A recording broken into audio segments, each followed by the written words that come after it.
This video explores the complete life cycle of an AWS environment attack, from initial reconnaissance to full control.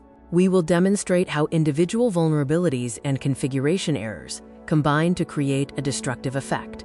Every successful attack follows a clear methodology. Our analysis is structured according to 4 key stages that reflect the attacker's thinking and actions. These are information gathering, vulnerability assessment, exploitation, and post-exploitation. Stage 1. Reconnaissance begins with searching for open S3 buckets. Misconfigured S3 buckets often reveal confidential data. Attackers use methods like HTML analysis, brute forcing URLs, and advanced Google hacking to discover them. In addition to S3, attackers aim to map the entire cloud infrastructure. Tools like Shodan help identify active cloud assets, open ports, and services belonging to the target organization or hosted on platforms like AWS.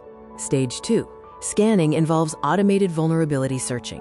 Tools like Prowler and Cloudsploit are used for deep scanning of the cloud environment to find potential configuration errors and vulnerabilities. Cloudsplaining helps identify weak IAM policies. Misconfigured IAM policies are a direct path to privilege escalation, revealing risks like resource exposure and data exfiltration. Stage 3. Exploitation can involve taking control of a misconfigured S3 bucket. If an S3 bucket is publicly writable, an attacker can read, write, and delete files, allowing for content manipulation or data theft. Another exploitation method is stealing credentials via SSRF and IMDS. If an attacker finds a server-side request forgery vulnerability in a web application on EC2, they can force the server to query internal services, primarily the instance metadata service, to obtain temporary account credentials. Stage 4. Privilege escalation, gaining administrator rights in IAM. After initial access, the main goal is to expand rights to the administrator level. This involves using toxic IAM permissions like "IAM create policy version "IAM pass role or "IAM attach user policy". This stage also involves the threat of shadow admins. These are users without a direct "administrator access policy" who possess dangerous permissions, allowing them to grant themselves administrative rights, often undetected by basic audits. Stage 5. Persistence ensures continuous access to EC2. After gaining control, the attacker establishes persistence by creating backdoor users, altering startup scripts, injecting SSH keys, or installing rootkits. The endgame framework is used for mass backdoor creation across the entire account.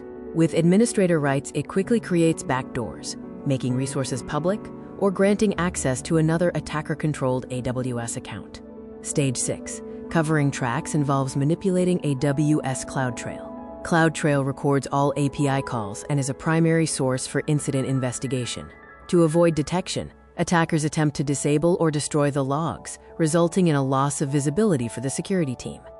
This diagram illustrates the full kill chain, from recon and scanning to initial access, privilege escalation, persistence, and finally, covering tracks. A single configuration mistake can start a chain of events leading to the full compromise of an AWS account. The best way to understand an attack is to reproduce it. AWS GOAT is a vulnerable AWS infrastructure created for safe and legal practice of cloud pen testing skills. Use this knowledge to strengthen your own cloud security.